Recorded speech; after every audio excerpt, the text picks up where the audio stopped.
নমস্কার বন্ধুরা, homemade cooking সুপ্রিয়ায় আপনাদের সবাইকে স্বাগত।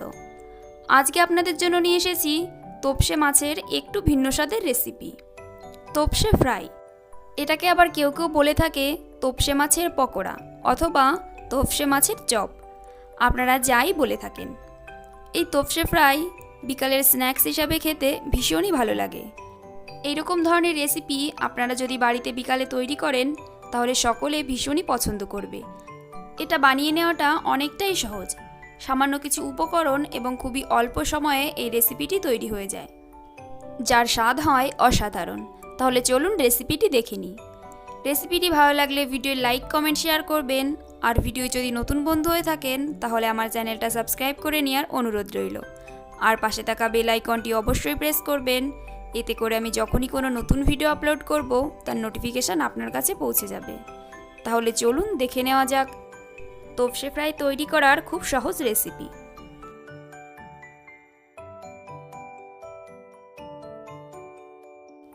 তোপসে ফ্রাই বানানোর জন্য এখানে আমি নিয়ে নিয়েছি 7 পিস তোপসে মাছ, আর মাছগুলোকে আমি খুব সুন্দর করে কেটে ভালো করে ধুয়ে নিয়েছি।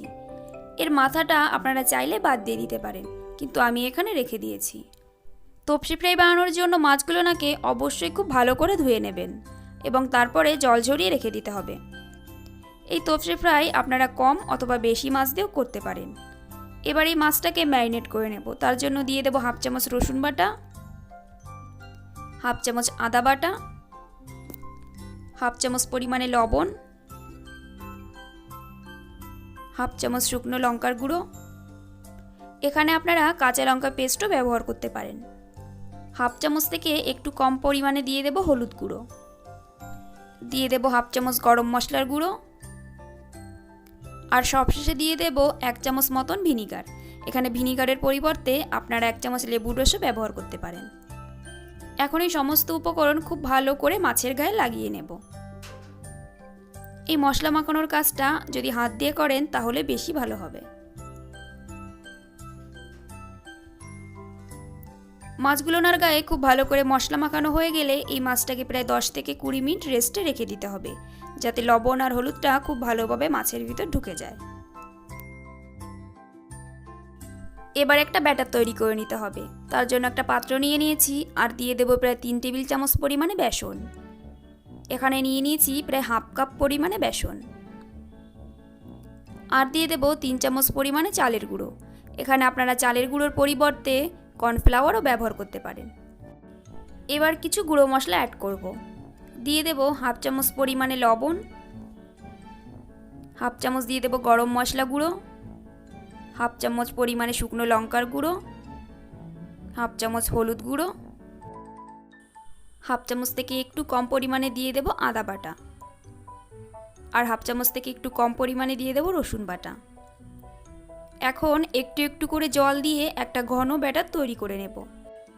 একবারে এখানে বেশি জল দিতে যাবেন না, তাতে করে ব্যাটারটা বেশি পাতলা হয়ে যেতে পারে। সেজন্য একটু একটু করে জল দিয়ে একটা ঘন ব্যাটার তৈরি করে নেব, যাতে করে মাছের গায়ে খুব ভালো করে ব্যাটারটা কোট হয়ে যায়। সেই রকম ঘন করে এই ব্যাটারটা তৈরি করে নিতে হবে।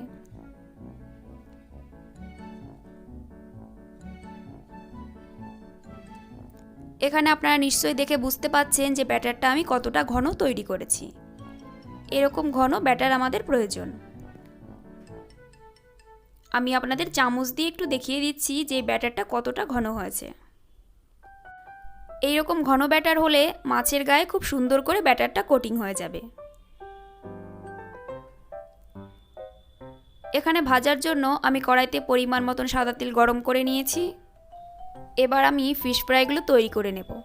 তার জন্য মশলা মাখানো মাছ নিয়ে নিয়েছি, আর এখানে ব্যাটারটাও নিয়ে নিয়েছি। এবার একটা মাছ তুলবো আর সেটাকে খুব ভালো করে ব্যাটারে কোট করে নেব। আপনারা এই স্টেপটাকে ফলো করুন।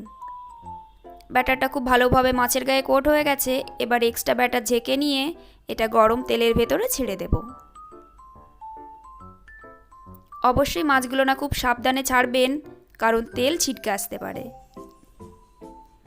এবার এই দুপাশে আমি আরও দুটো মাছ দিয়ে দেব, আর আমি এক সঙ্গে 3টে করে মাছের চপ ভেজে নেব। আপনারা যদি বেশি তেল নিয়ে থাকেন তাহলে আরও বেশি পরিমাণে মাছ দিয়ে দিতে পারেন। এবার এই মাছগুলোর এক পাশ খুব ভালোভাবে ভাজা হওয়া পর্যন্ত অপেক্ষা করব।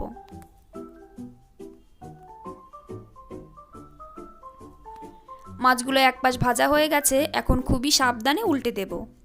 উল্টানোর কাজটাও আপনারা অবশ্যই খুবই সাবধানে করবেন, কারণ তেল ছিটিয়ে আসতে পারে।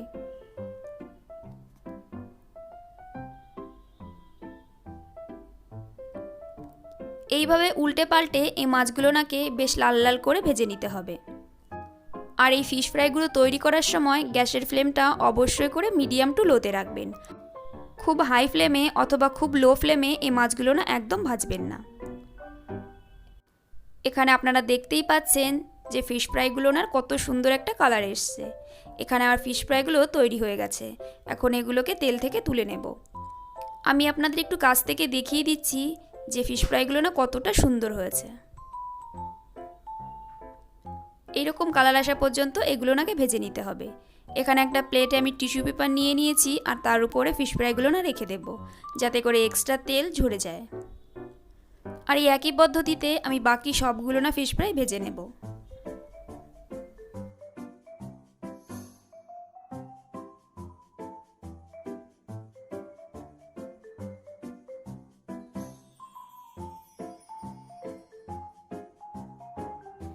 তৈরি হয়ে গেল দারুণ স্বাদের তোপসে ফ্রাই অথবা তোপসে মাছের চপ। আপনারা দেখতেই পেলেন যে কতটা সহজ পদ্ধতিতে আমি রেসিপিটি বানিয়ে নিলাম, আর এটা বানানোর জন্য কত অল্প সময় এবং কত অল্প উপকরণের প্রয়োজন হলো। এইরকম ধরনের তোপসে ফ্রাই অথবা তোপসে মাছের চপ আপনারা বিকালে স্ন্যাক্স হিসাবে খুব সহজেই বানিয়ে নিতে পারেন। আর এর স্বাদ হয় ভীষণই ভালো। সকলে এই রেসিপিটি ভীষণই পছন্দ করবে। তাহলে অবশ্যই রেসিপিটি একবার ট্রাই করে দেখবেন, আর কেমন হয়েছে সেটা আমাকে কমেন্ট করে জানাবেন। আজকে আমার এই তোপসে মাছের ফ্রাই রেসিপিটি ভালো লাগলে ভিডিওয়ে লাইক কমেন্ট শেয়ার করবেন, আর এইরকম নিত্য নতুন রেসিপির আপডেট পেতে আমার চ্যানেলটা সাবস্ক্রাইব করে নেবেন। ভিডিওটি লাস্ট পর্যন্ত দেখার জন্যে অনেক ধন্যবাদ। আবারও আসবো নতুন কোনো রেসিপি নিয়ে।